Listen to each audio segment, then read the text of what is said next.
Magandang umaga po sa ating lahat. Atin pong pagpapatuloy ang pag-aaral sa Book of Colossians. Tayo po ay nasa Colossians chapter 2. But hayaan niyo pong basahin ko sa Tagalog.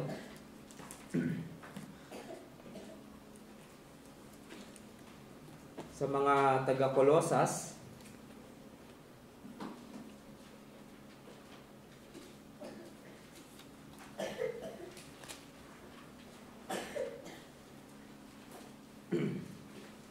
beginning verse 20,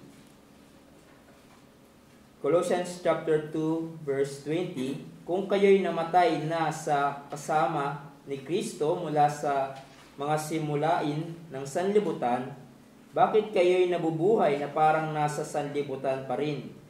Bakit kayo'y nagpapasakop sa mga alituntunin? Huwag humipo, huwag tumikim, huwag humawak. Ang lahat ng mga alintuntuning ito ay masisira sa paggamit ng palibhasay mga utos at mga aral lamang ng mga tao.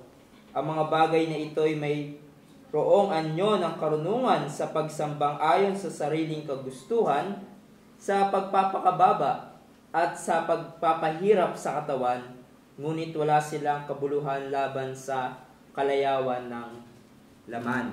Tayo ay manalangin at tumingi ng tulong muli sa ating Panginoon. Let's pray. Our gracious God and Heavenly Father, patuloy po kami na nagsusumamo sa inyo, na muli niyo po kaming tulungan sa aming pakikinig ng inyong mga salita. Nakikita niyo po, Panginoon, ang laman ng aming mga puso, ng aming mga isip. Alam niyo po, Panginoon, ang mga bagay na naghahadlang sa amin upang hindi namin matuon ang aming buong atensyon sa inyong mga salita. O Panginoon Diyos, tulungan niyo po kami, mahabag ka po sa amin, at buong linaw namin na maintindihan ang gusto niyo pong sabihin sa amin sa mga oras na ito. Tulungan niyo po ang aming mga isip na punong-puno, Panginoon, ng distractions, and we pray, Lord, that you would help us, you would continue to guide us, Panginoon, at ituro niyo po kami sa tama. Gabayan niyo po ang magtuturo ng inyong salita sa kanya pong kahinaan. Ikaw ang patuloy niya maging kalakasan. Pangalan ni Jesus. Amen. Sinabi ng isang manunulat sa Ingles ay ganito ang pagkasabi: no matter how biblically faithful its confession and its creeds, yung iglesia, no church or denomination is immune from false teachers. If church leaders will not keep watch over the orthodoxy of their ministers, and if congregations refuse to be on watch for error, it is only a matter of time before falsehood takes root and grows unchecked like a cancer. Leaders and lay people alike have the responsibility of making sure their churches remain united in the truth of the gospel. So walang iglesia ang immune sa maling katuruan. At ito ang patuloy na kakaharapin ng iglesia ni Jesus sa mundo na ito. At nasa delikadong kalagayan ang isang church kung hindi ito magiging mapagbantay sa mga maling katuruan na maaaring pumasok sa iglesia. Dahil history will tell us na dahil sa pagluwang ng ilang iglesia sa pangahawak sa katotohanan, lalo na sa mga central truths ng tinuturo ng Biblia, hindi kalaunan ay nasira ang mga iglesia. Nawala ang pagkakaisa dahil sa maling katuruan, at ang matindi pa neto ay mga mananampalataya mismo ay nadaya. That's how dangerous ang false teachings, that if the church ay hindi magiging maingat o magiging mapagbantay, refuse to be on watch for error tulad ng aking binasa, it is only a matter of time before falsehood takes root and grows unchecked like a cancer. Now, sa ating pagpapatuloy ng pag-aaral sa Colossians chapter 2, ito ang malaking concern ni Pablo sa mga believers in Colossae. Pinag-iingat niya ang mga mananampalataya sa panganib na dala ng false teachings. Dito sa portion na ito ay ine-expose ni Pablo in details ang maling katuruan na pumapasok sa assembly ng mga believers in Colossae. At nakita nga natin ang warning niya una sa maling katuruan na tinatawag natin na legalism, na ini-impose ng mga false teachers sa mga believers, na sinasabi nila na kailangan stricto mong sundin ang observance ng dietary laws, ng festivals, ng Jewish Sabbath, at kung gawin mo ito, ito ang tunay na daan para ikaw ay maging katanggap-tanggap sa Diyos, at ito ang sukatan ng tunay na spirituality. Ngunit hindi lamang iyon ang kanilang tinuturo. Sinasabi din nila, kailangan mo din ng mystical experiences. Kailangan mo ng like false humility and worship of angels and visions and dreams. At kung meron ka ng mga gantong mystical na karanasan, ito ang daan sa tunay na kabanalan. Ito ang mapagpapalapit sa iyo sa Diyos. At yan ang nakita natin last time, yung danger of mysticism. Ngunit hindi pa doon natapos ang kanilang tinuturo. Sa ating pag-aaral, sa ating text in verses 20 to 23, sa kahulihan ng chapter chapter 2, ay papakita sa atin ni Pablo ito namang danger of asceticism. Ito ang ating pagtutuunan ng pansin sa ating passage, and there are subheadings I want us to consider under this heading, the danger of asceticism. And these are first, its definition, its rejection, and lastly, its nature. So let's look at then the danger of asceticism. Let me read again sa English. If with Christ you died to the elemental spirits of the world, why as if you were still alive in the world, do you submit to the regulations, do not handle, do not taste, do not touch, referring to the things that all perish as they are used?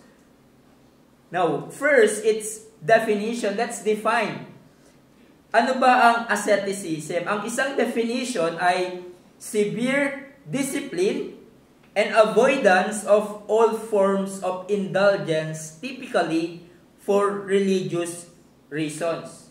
In other words, grabing disiplina sa sarili, pagpapahirap sa sarili, at pag-iwas sa lahat ng uri ng layaw o indulge sa isang bagay. Ang isang ascetic na tao ay somebody who lives a life of rigorous self-denial. Ang isa sa mga halimbawa niyan ay yung ginagawa ng mga monghe o yung mga nun na tumitira sila sa malayo, sa bundok or sa monastery, 'di ba? Monasteryo, wala silang masyadong contact sa mga bagay dito sa mundong ito para hindi sila ma-indulge sa mga bagay sa mundo. At ito ay kanilang paraan ng pagtatanggi sa sarili, thinking na ito ang kalooban ng Diyos at sukatan ng spirituality. At dito man din, binabalaan ni Pablo ang mga believers na huwag silang madaya. Ito ang pinopromote ng mga false teachers, ang ascetic practice bilang sukatan ng acceptance with God and true spirituality. Alam nyo, grabe yung tindi ng tinuturo ng mga false teachers na ito. Kasi hindi lamang sila nagtuturo ng legalism, ng mysticism as measure of spirituality, but also ascetic practices. Kumbaga, sa kanila mo matatagpuan ang iba't ibang klaseng heresy. Paul exposed their practices using 3 words na binanggit sa ating text. Sabi niya, do not handle, do not taste, do not touch. Yung salitang handle and touch ay almost synonyms, meaning you have a contact to something, but the word handle ay medyo intimate. it means having a closer contact to something or someone. It involves a conscious effort to touch. But then, dinagdag ni Pablo yung salitang taste. So, from there, makikita natin ano yung pinagbabawal ng mga false teachers na ito. Ang pinagbabawal nila ay may kinalaman sa pagkain at pag-inom. Hindi naman sinasabi ni Pablo na lahat ng klaseng pagkain at pag-inom ang pinagbabawal ng mga false teachers, but there are certain foods and drinks, and probably some scholars said that meat and wine ang mahigpit nilang pinagbabawal, and they advocate this prohibition as the way to holiness and acceptance with God. They would say, kung merong masarap na pagkain, halimbawa, di ba? Gustong-gusto mo yung sinigang na baboy at yung grape juice, takam na takam kang kainin at alam mo masasatisfy ka dito. Alam mo, it's a pleasure to eat and drink that. Sinasabi nila, huwag mong kainin. At huwag mong hawakan yan at kainin yan. Deny yourself to that certain food and drink that makes you more holy. That makes you more spiritual. Now, we are talking about here sa pagtanggi mo sa ibang pagkain or inumin.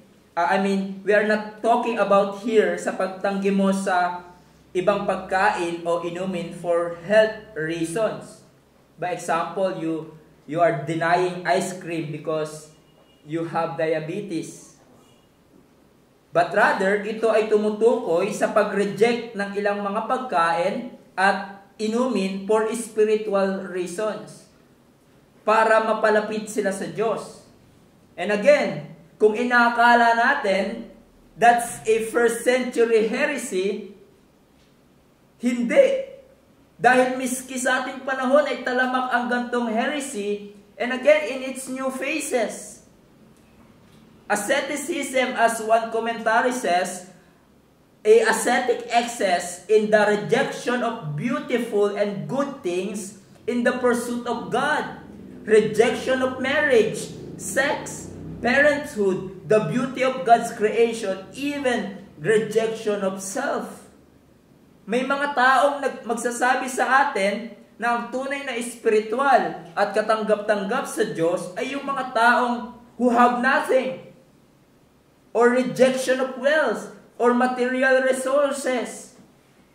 Hindi kami gumagamit ng gadgets or modern technologies. This food or that food ay hindi namin kinakain. And they say, hindi kami nag-involve masyado sa mga bagay sa mundo dahil ito daw ay masyadong worldly.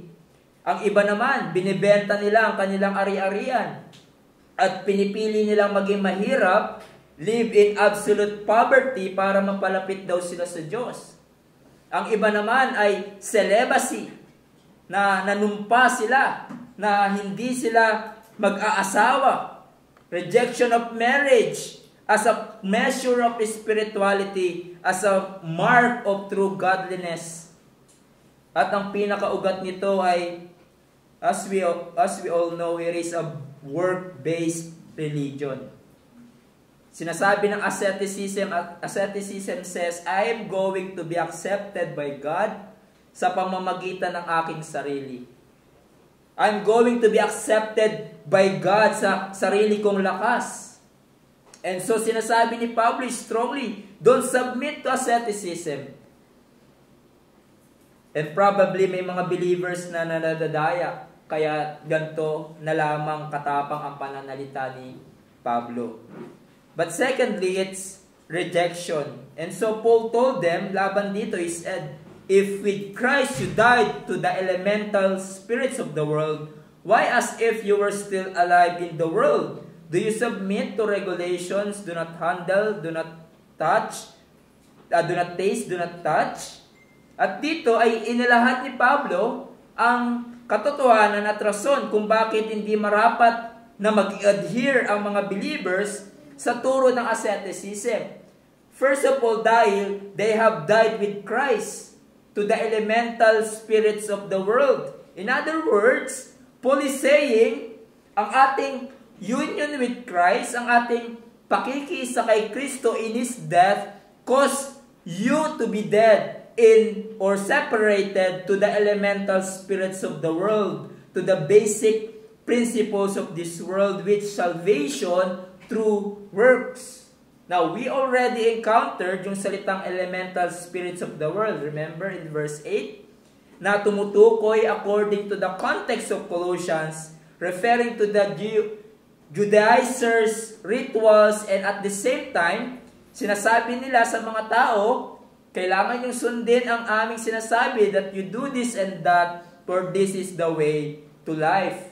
These false teachers are proclaiming a doctrine and demanding practices that not depend on Christ. In other words, ang pinakaugat nito ay salvation by works.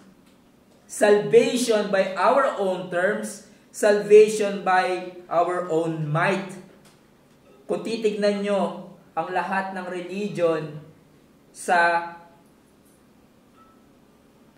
ating mundo, maliban sa mga tunay na mananampalataya, ito ang kanilang paniniwala na makakamtan nila ang kaligtasan sa pamamagitan ng sarili nilang gawa at mabuting gawa.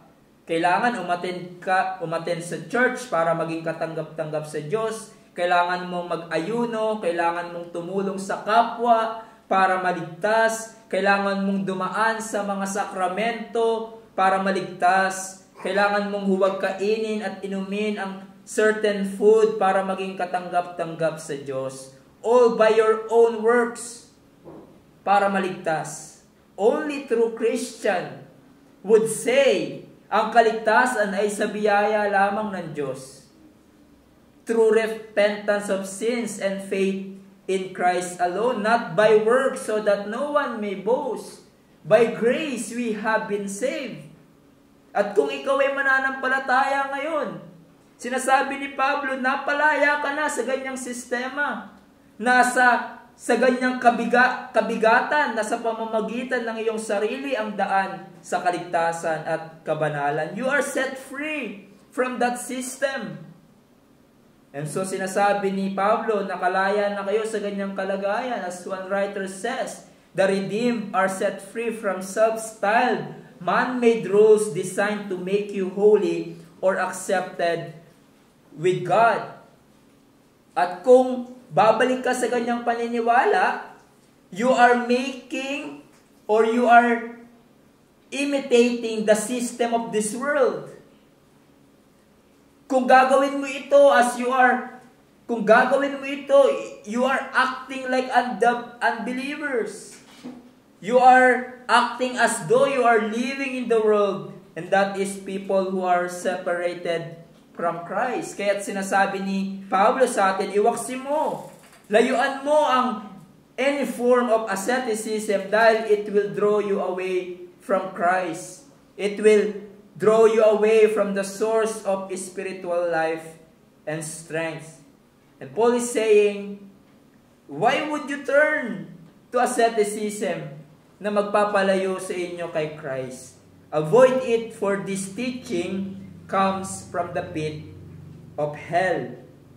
And Paul goes on in secondly, why it must be rejected in verse 22, referring to the things that all perish as they are used. Sinabi ni Hendrickson, what Paul stresses here is that it is certainly most foolish to base one's hope for victory over sin and for complete salvation on anything pertaining to that which is the process of nature is doomed to destruction. In other words, isang kamangmangan. Isandig natin ang ating pag-asa sa asceticism to overcome our sins at para sa ating ikaliligtas. It's just a human stuff. It will not help at all. Ang pagtanggi sa pagkain at inumin, hindi naman magtatagal yan. At in fact, binigay yan ng Panginoon for our good. Tapos yan ang gagawin mong basis ng spirituality to make you holy. That's foolishness.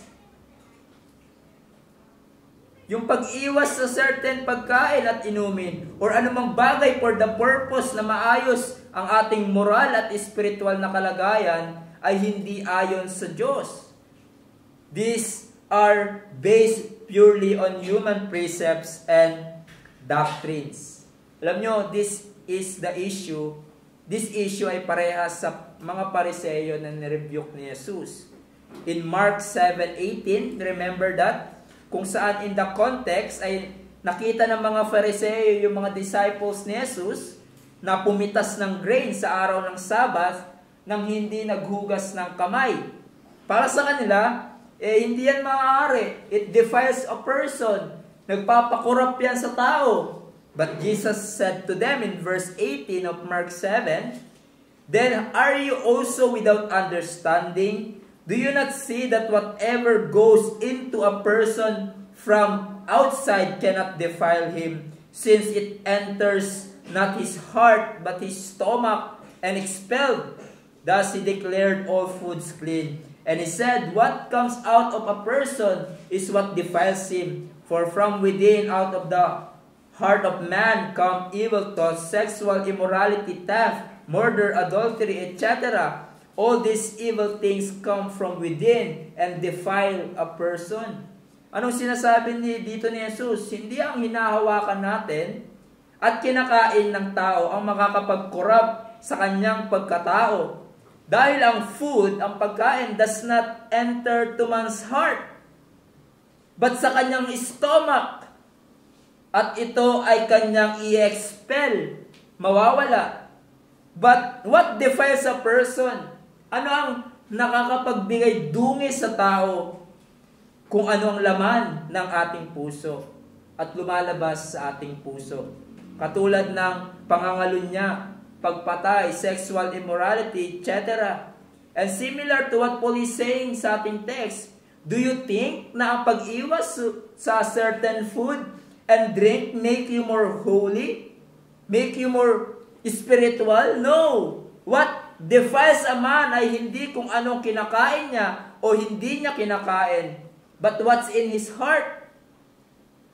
Kaya kailangan mabago muna ang masamang puso at pag-iisip, and that leads to true holiness. And brethren, the point is, true holiness comes from a changed heart and not through abstinence from good gifts that God has given to us, like food, marriage, etc. And the last reason we must reject such teaching ay very quick is that Paul said these practices katulad ng asceticism ay not from God. From human tradition based on merely human commands. And this is a reminder for us, any practices, brethren, any traditions na gagawin natin sa church na hindi nakabase sa salita ng Diyos, hindi align sa malinaw na sinasabi ng salita ng Diyos, it will give us no good and it must be rejected.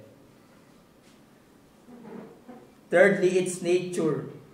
Sinabi doon, it has an appearance of wisdom. The word appearance, it means plausible reason, a show of reason, and hence a reputation. Kaya yung ibang translation, sabi nila, it has a reputation of wisdom. In other words, itong ascetic practices at yung iba pa na maling katuruan, it seems kaaya-aya, it seems reasonable and wise. At sa paanong paraan nila parang pinapakita na ito ay reasonable at katanggap-tanggap. Merong tatlong binanggit si Pablo na una, in promoting self-made religion or in self-imposed religion. Literally, it means will worship. Will worship. The idea is that these individuals practice a set of religious belief resulting from their own desire and initiative.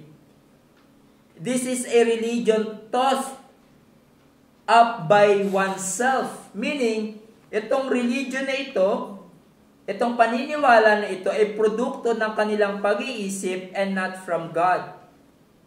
Yung kanilang pagsamba ay galing sa sarili nilang pag-iisip at hindi sa salita ng Diyos. Self-imposed worship. At dito sa ating iglesia, you have been trained. We don't do that.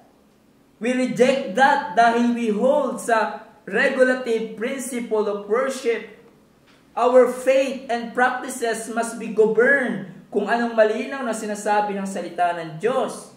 But sadly, it happens sa mga nagpapakilalang Christian churches sa ating panahon na what they like ang ini-impose nila sa pagsamba. They innovate, they invent what they like and worship, and that seems appealing to them. Dahil iniisip nila na naka-come up sila sa bagong idea at natutuwa ang Diyos sa kanilang ideas kung paano sambahin ang Diyos. That you can see in some evangelical churches today, sadly. Their ideas, their inventions ang dapat maganap sa pagsamba.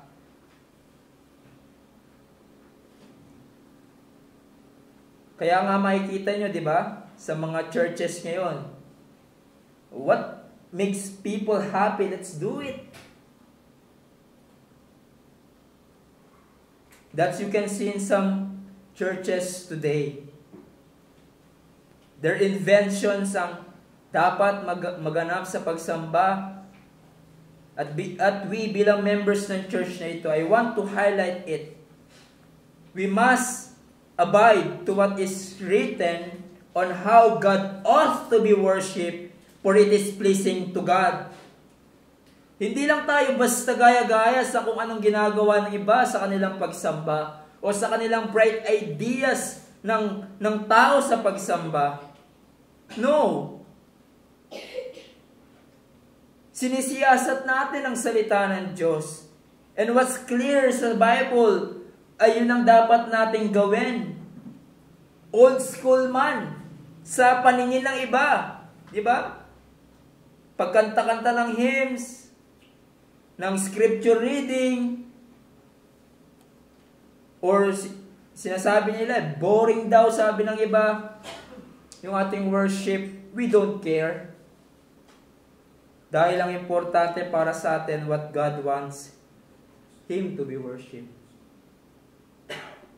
Dahil delikado, mga kapatid, kung naghahanda tayo ng sacrifices sa Panginoon, naglalagay tayo ng kung ano-ano sa pagsamba na hindi malinaw na sinasabi ng salita ng Diyos sa atin. That's very dangerous.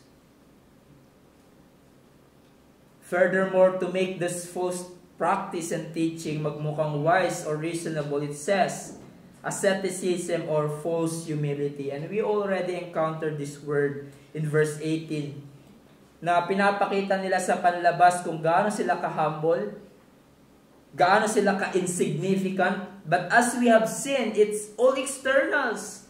At pagkukunwari lamang. Sabi nga ng isang manunulat, these great pretenders make a show of reverence for divine things, humbly complying with painful rites and ceremonies. But under this humble facade lurks the worst kind of pride, the pride of hypocrisy. Pinagyayabang nila ang kanilang kababaan. They go around and parade kung gaano sila kababa by treating their bodies harshly. That seems wise. That seems reasonable. Di ba yung nakikita natin pag yung sa Pampanga, sinasaktan nila yung kanilang mga sarili at pinapako nila ang kanilang sarili sa cross? Grabe naman. Grabe yung devotion nila. Sinasaktan pa nila yung kanilang sarili. Pinapahirapan nila ang kanilang sarili. Dahil sobrang baba ng kanilang tingin sa sarili. But it's all external. It's false humility. At ang pangatlo ay Again, connected with this, severity to the body o severe treatment of the body. Pagpapahirap sa katawan. Ginagawa nila ito probably because ang belief nila, ang trato nila sa katawan ay masama. For them, yung body is, yung material is evil, the body is evil. And in doing so, kung mas pinapahirapan ang kanilang katawan, they think na mas mapapalapit sila sa Diyos. Sa ating panahon, hindi masyadong common ito. Dahil ang gusto ng mga tao ngayon, what makes them happy? They pursue it. Diba? Ang motto ng mga tao ngayon sa ating panahon, what feels good, just do it. Ayaw natin ng discomfort. Ayaw natin ng pains. Ayaw natin ng nahihirapan ng ating katawan. In fact, yung other extreme nga na nauuso sa ating panahon, kung blessed ka ng Lord materially, kung lumalago yung business mo, umangat ang buhay mo sa buhay, yan ang sukatan ng tunay na malapit ka sa Diyos. Na talagang mahal ka ng Diyos kung blessed ka materially. That's prosperity gospel being promoted sa ating panahon at niyayakap ng mga so-called Christian churches today. But these false teachers, sa context ng Colossian, take pleasure on severe treatment of the body. They beat their bodies dahil para sa kanila, the more pain ang na-experience mo, if you treat your body severely, yan ang tunay na kabanalan. Itong tatlong binanggit ni Pablo, mukhang tama, mag-a-appear ka sa mata ng tao na parang napakabanal mo. But all of it ay walang saysay dahil hindi ito kayang baguhin kung ano talaga ang nasa puso mo. It cannot change the evil heart from which comes sexual immorality, murder, and all sorts of evil things. Maaari kang mag-ayuno at magmukhang kawawa, ngunit ang iyong puso ay punong-puno ng kayabangan. Pwede mong tanggalin ang lahat ng gadget sa bahay mo, tanggalin mo lahat ng access sa internet, ngunit ang puso mo ay punong-puno ng immoralidad. Pwede mong takpan ang bibig mo or tahiin ang bibig mo, but your mind ay punong-puno ng blasphemous thoughts and anger. Pwede ka magpakalayo-layo at tumira sa bundok, but your heart and mind are so adulterous. And all those severe treatment of the bodies are useless. Ang kailangan mo nang mabago is your evil heart. Kaya nga sinasabi ni Pablo, sa pangalawang nature neto, they are of no value in stopping the indulgence of the flesh. That's the nature ng asceticism. Now, scholars agreed na itong phrase na ito ay isa sa mahirap translate sa portion na ito.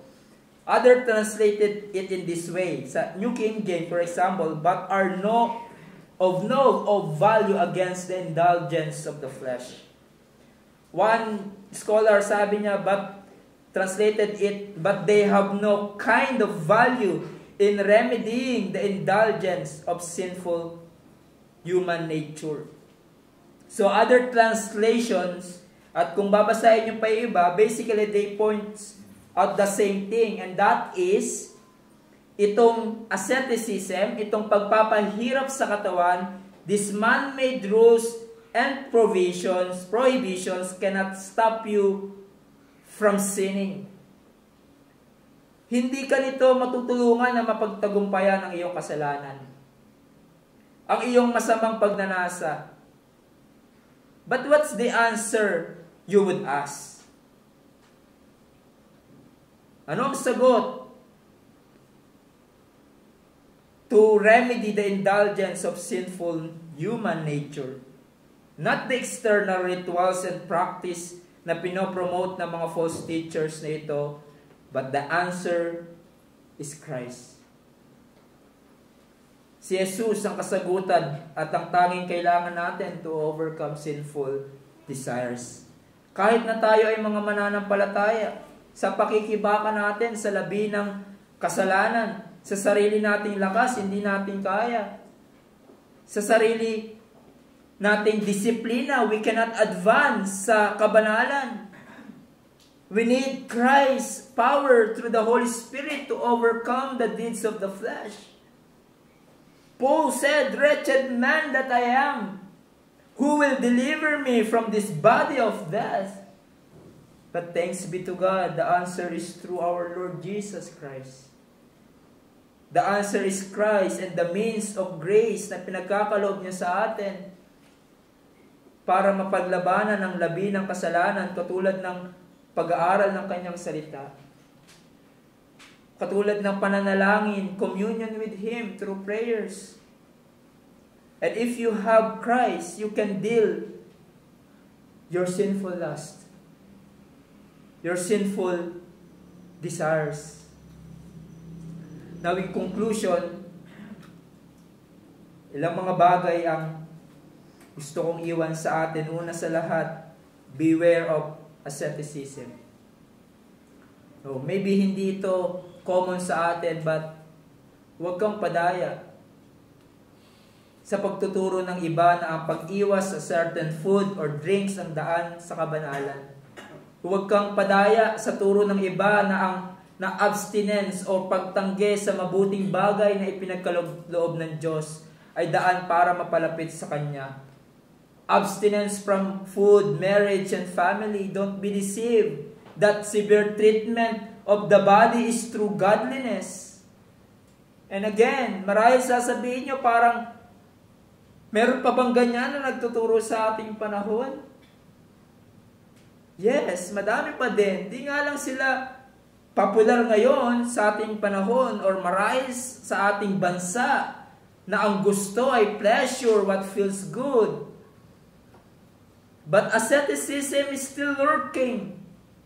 Nag-aabang ng mabibiktima and it's still dangerous. It's been a practice ng maraming grupo sa ating panahon. Ang halimbawa niyan ay ang Mormons. Hindi sila umiinom ng certain drinks or hot drinks. Katulad ng kape dahil para sa kanila ito ang kalooban ng Diyos. Ang Seventh-day Adventist ay hindi kumakain ng certain food, ng pork, for they think that's the will of God.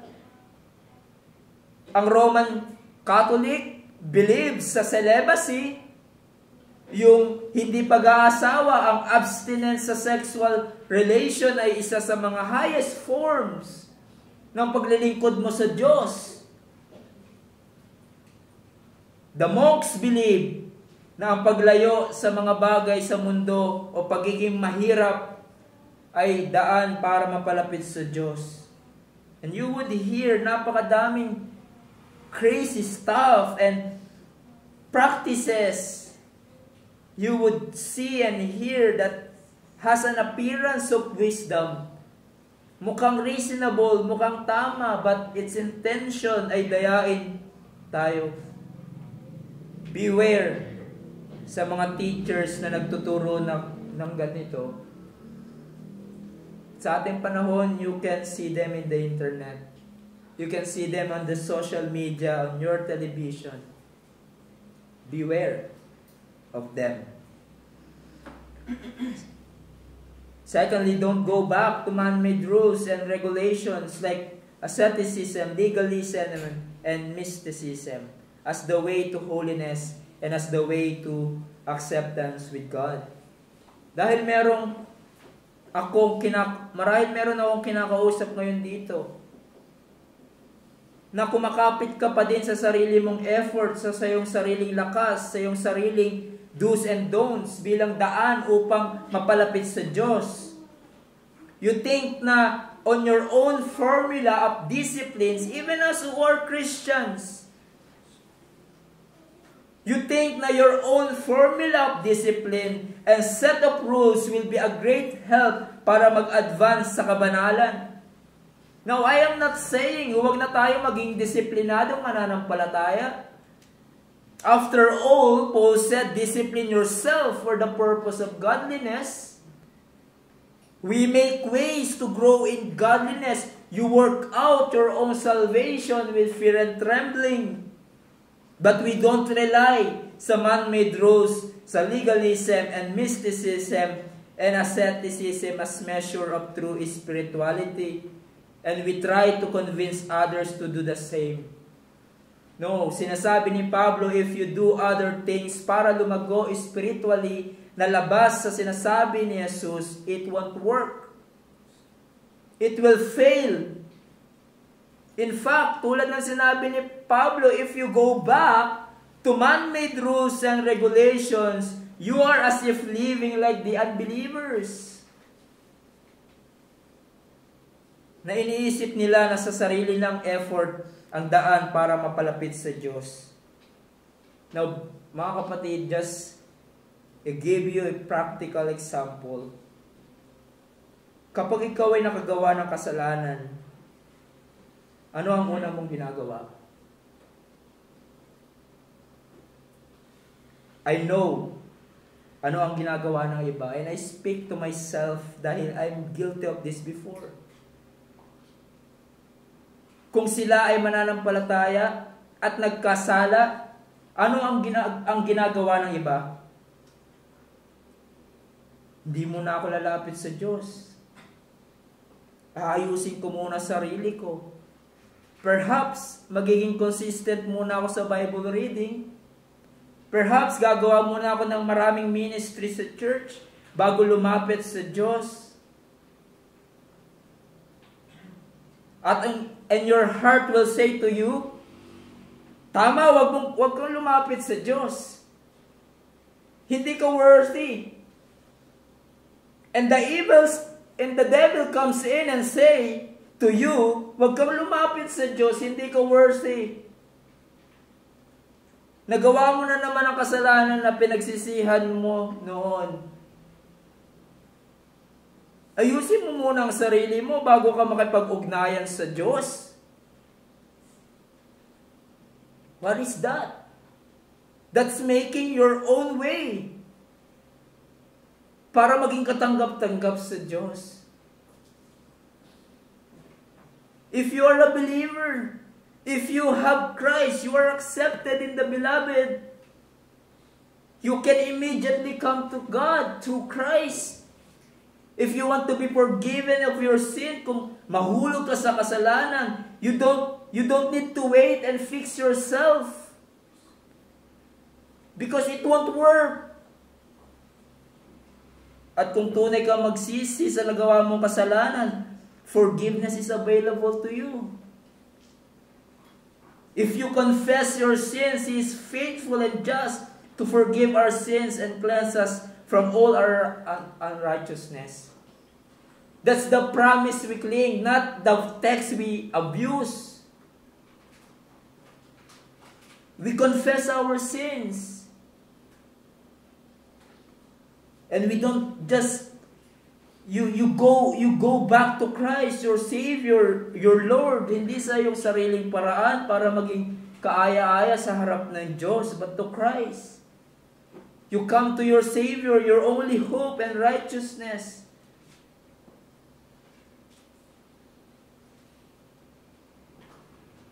Sabi ni Kent Hughes, the answer to legalism is continual realization of the grace of Christ. The answer to mysticism is an understanding of how profoundly we are related to Christ. And the answer to asceticism is the reckoning that we have died and buried and resurrected with Christ. The answer is where it all began, at the foot of the cross. You see, ang sagot ay si Jesus. Christ is the way to holiness. Christ is the way for us to grow spiritually. We don't need legalism. We don't need visions, dreams, mysticism, self-abasement. What we need is Christ. At yung kanyang pinagkaloob na ordinary means of grace para tayo ay lumago sa kabanalan. And so thirdly, Christ is all we need to overcome sinful desires. Mga kapatid, legalism, ascetic practices, mystical experiences ay walang magagawa to help you to mortify the deeds of the flesh. It cannot help you to overcome the lust of the eyes, the lust of the flesh, of the eyes, and the pride of life. In fact, this will make things worse. It will lead you astray to your only hope, which is the Lord Jesus Christ. Sa pamamagitan ng ating sariling lakas at diskarte, lagi tayong matatalo sa pakikipaglaban natin sa labi ng kasalanan. Kailangan mo si Jesus and His power through the Holy Spirit. Sinabi nga ni John Owen sa kanyang book, Mortification of Sin, all other ways of mortification are vain. All helps leave us helpless. It must be done by the Spirit, referring to the Holy Spirit. Kailangan natin palagi ang lakas na nagmumula sa banal na Espiritu para magtagumpay sa pakikibaka natin sa labi ng kasalanan. Kailangan natin ang salita ni Jesus. And if there's sins that easily entangles us, ang paraan is not basta lang umiwas.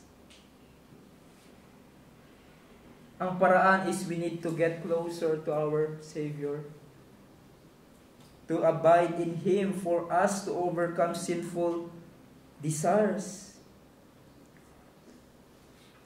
Oh, I love what our hymn says. Sabi sa ating hymn ay, I need Thee every hour. Stay Thou nearby. Temptations lose their power when Thou art nigh. I need Thee. I need Thee every hour, I need Thee. Oh, bless me now, my Savior. I come to Thee. And that's what we need, brethren, to overcome sinful desires. You need to get closer to your Savior. For you, my friends, sa iyong sariling effort, sa iyong sariling lakas, hindi mo kayang baguhin ang iyong sarili. You cannot overcome your sinful nature. In fact, the Bible says that you are dead in sins and trespasses. Ikaw ay lango sa kasalanan at alipin nito, and no external rituals can help you. Ascetic practices cannot help you, bagkos itutungo ka nito sa eternal na parusa ng Diyos sa impyerno. Kung iniisip mo na sa pamamagitan ng external rituals, religious duties and good works ang paraan para ikaw ay maligtas, you are like what George Whitefield said. Kung iniisip mo na sa pamamagitan ng mabubuti mong gawa, maliligtas ka, sinabi niya na para kang isang tao na gumagawa ng rope o hagdan sa pamamagitan ng buhangin papunta sa buwan.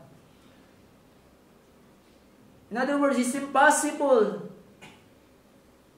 It's impossible to reach God, to be accepted with God sa pamamagitan ng iyong works.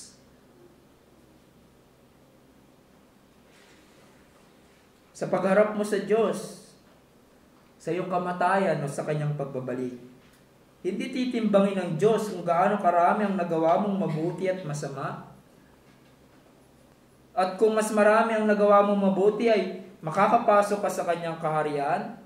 Hindi titignan ng Diyos kung gaano mo pinahirapan ang iyong sarili for religious purposes para maging katanggap-tanggap sa Kanya. No, bagkos titignan ng Diyos kung nagtiwala ka sa tanging gawa at katuwiran na kaaya-aya sa Kanyang harapan at walang iba kundi ang gawa ni Jesus.